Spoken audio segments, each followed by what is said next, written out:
ठाकुर जी मेरा एक नूपुर है, दूसरा नूपुर मिलना है रो। ठाकुर जी बोले दूसरा ले आऊंगा, अब चलो जल्दी।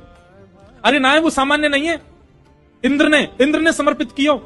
वो कौन से हाथी के दांतन से बनो भयो नूपुर है, और मेरा बड़ा प्रिय नूपुर है, मुझको तो अभी चाहिए। ठाकुर जी बोले ढूंढवे कहां जाऊं बाकू, वहीं चलो बाबा के पास ही पड़ो होगो। बाबा ने मेरे पामन में गिर गो है सके तब खुल के गिर गो हो। ठाकुर जी लौट के आए, ठाकुर जी लौट के आए। ठाकुर जी कहे बाबा अरे भैया तू आगो। अरे मैं जो कह रहा हूँ, मेरी एक सखी आई संग में, बाको नूपुर यहीं गिर गो, आपने देखो। सूरदास जी अपने बगल में दबा के बैठे। सूरदास जी बोले ना लाला मैंने तो ना देखो। बाबा आपके हाथ में लगता रहो बगल में, यही तो है मेरी सखी को नूपुर। अच्छा जे बोले हाँ ये, अरे जे तुम अभी अभी मिलो यहाँ पे। बाबा दे दो ना, भाई मेरी सखी को नूपुर है। लाला जे नूपुर अगर मैंने तोय दे दियो और कहीं बाद में कोई सखी वास्तव में आके मुझे बोली बाबा मेरा नूपुर देखो का, मैं कैसे पहचानू की वो सखी तेरे संग है?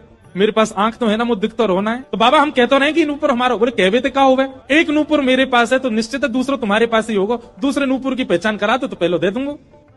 ठाकुर जी बोले पहचान कैसे होगी? बोले अपनी सखी तक है, अपने पाम आगे करेगी, मैं जैसे स्पर्श करके देख लूंगा कि हाँ ये नूपुर एक ही है तो मैं दूसरा पहना दूंगा। ठाकुर जी बोले मैं सब समझ रहा हूँ, जी बाबा पाम छुए के चक्कर में पकड़ लेगो कस के, अब ना जान दूंगा। और फिर क्या करेंगे हम?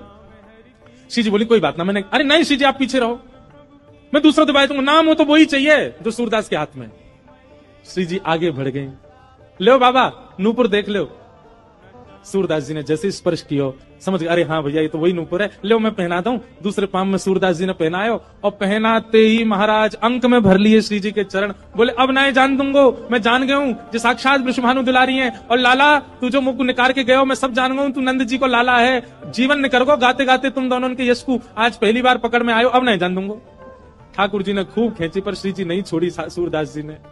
ठाकुर जी बोले बाबा तू जो कहेगो सो करेंगे, जे बताओ करनो कहा है तू कैसे छोड़ेगो? मैं नेत्रन से आंध रहूं, मुंह दिखे ना है, पर मैं आपसे एक ही वरदान चाहूं, मेरे एक नेत्र में सदा श्री जी और दूसरे नेत्र में सदा आप विराजमान है जाओ, आपके नित्य दर्शन मुंह को होयो करें, बस यही वरदान दे दो। प्रिया प्रियतम दोनों ने युगल रूप में खड़े करके सूरदास जी के नेत्रन पे हाथ धर दिए और कही सूरदास खोल के देखो। आज सूरदास जी ने पहली बार नेत्र खोले और शामा शाम के युगल प्रत्यक्ष दर्शन उनको है। फिर दोनों से प्रार्थना करिए बस एक वरदान दे दो, कहा मुझे फिर से अंधो बना दो अब।